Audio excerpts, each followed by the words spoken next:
In the 5+ years since BanG Dream's game and first season released, there's been one consistent theme permeating the franchise: the importance of having and chasing a dream.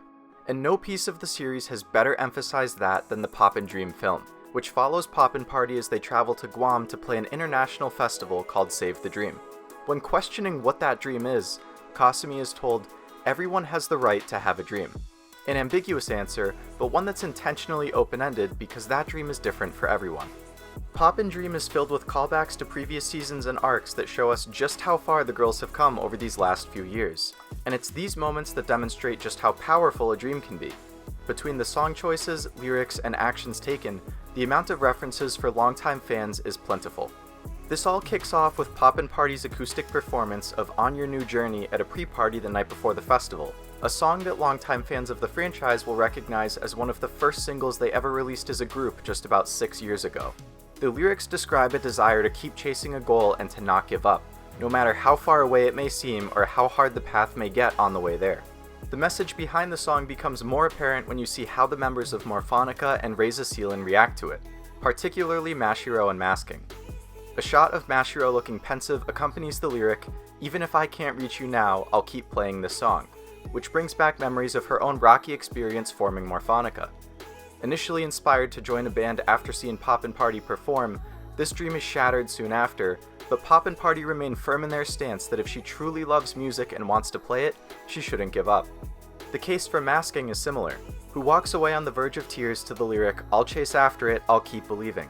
Like Mashiro, she's incredibly passionate about playing music, but the early days of Reza Seelen were ones that were constantly filled with drama and threats of disbanding over differing viewpoints on what was important in the band. Both of them pushed through the tough beginning in various trials and ended up finally achieving their goals of joining a band with a group of friends and playing music they felt passionate about. And in both of their cases, Poppin Party was the rock that emphasized how friendship and passion would win out in the end. But this isn't the only example of a performance where the lyrics paired with the character on screen reference their journey. When Poppin Party finally takes the stage at the festival, they kick off their set with Breakthrough, the title track from their second album. Like many of their songs, the singing duties are split up amongst each member to divvy up the vocal load and allow each member to have lines better corresponding to them, a decision they made back in Season 1. Saya sings the line, "Don't let your past hold you back," which references her arc in Season 1 where she was reluctant to join Poppin Party despite wanting to because of her experience with her previous band where she felt like she dragged them down. Immediately after, Arisa sings the line, "Get over your old boring life, just run," which, like Saya, references how she was in Season 1 before she joined Poppin Party. Someone who is aimlessly floating through each day, just going through the motions without having a goal or purpose. In both cases, Kasumi was the driving force who pulled them out of their shells and got them to join the group, so it's only fitting the following shots then quickly cut between her and the two of them. Of course, it's not just the songs and lyrics that reference the past, but also the actions the characters take that parallel the previous ones. There's a frequent motif in the series where one of the biggest scenes of the season will feature a character desperately running to catch up with someone else. In Season 1, it was Saya finally overcoming her past and running to join Poppin Party at the school festival, where the 5 of them finally play together as a band for the first time. In Season 2, it was Tai desperately running from her gig as a fill-in to join the rest of Poppipa at the next school festival, but unfortunately failing to make it in time and causing cracks to form in the group.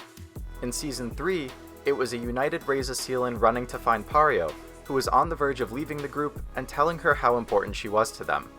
And now in Poppin Dream, we have Masking and Saya rushing back to the festival grounds, so the two of them can join their respective bands for arguably one of their biggest performances yet aside from the Budokan. But wait, there's more. Morphonica steps in and performs early to give Saya and Masking a better chance of making it back in time, which mirrors the girls from Roselia and the other bands joining forces to buy time for Tai as she attempted to make it back to play with Poppin Party in Season 2. I also have to mention how Poppin Party's closing song to the festival is Tokimeki Experience, the same song that was the opening to Season 1 5 years ago. As soon as I heard the opening notes, I couldn't help but smile and feel like everything had just come full circle, especially when paired with all of the previous references I mentioned. To me, all of these moments make Poppin Dream feel like a love letter to the franchise, but especially to Poppin Party, as every single callback directly relates to them. Unlike Roselia's goal of playing future World Fests, Afterglow's goal of staying the same as always, or Hello Happy World's goal of making the world smile, Poppin Party wasn't formed with a concrete goal in mind. Rather, it feels like they create new ones on the fly, turning new opportunities into new dreams. In a way, I'd almost argue that it's their collective dream to help inspire and support the dreams of others. They've continued to do bigger and better things, and they've been friends, rivals, and inspirations to the other bands. They've even embodied Sora's line that bands always give people new dreams, as it was directly their influence that led to Locke joining Reza Seelan and Mashiro striving to form Morphonica. From a production standpoint, this is one of Sanzigen's best works yet, rivaling D4DJ in terms of expressive character animation and featuring some impressive camera work for the concert scenes that makes for a visually engrossing experience. But the real strength of Poppin Dream is the love and care put into the way the film pays tribute to the past with its many callbacks for longtime fans. Seeing how far the girls in Poppypa have come is a treat, as is seeing how much the girls in the other bands respect them as both people and musicians. BanG Dream has never been shy about its main theme of finding and following your dreams, and this is shown no more clearly than with my 3 favorite shots from the movie from 3 literal dreams. Towards the start, Kasumi has a dream of her standing alone in a field, looking up at a beautiful star-filled nighttime sky. Just like at the beginning of Season 1, she's alone and looking for the spark that sets her life into motion. One she ends up finding when she comes across a certain star-shaped sticker that leads to a star-shaped guitar. In the middle of the movie, Kasumi has the same dream, but this time 5 shooting stars pass by, and then Rimi, Arisa, Tai, and Saya appear to join her, in the same order they joined her band back in Season 1. Now united, the 5 face that starry sky together. And finally, at the end of the movie, the 5 of them once again gaze at the sky from Kasumi's dream together.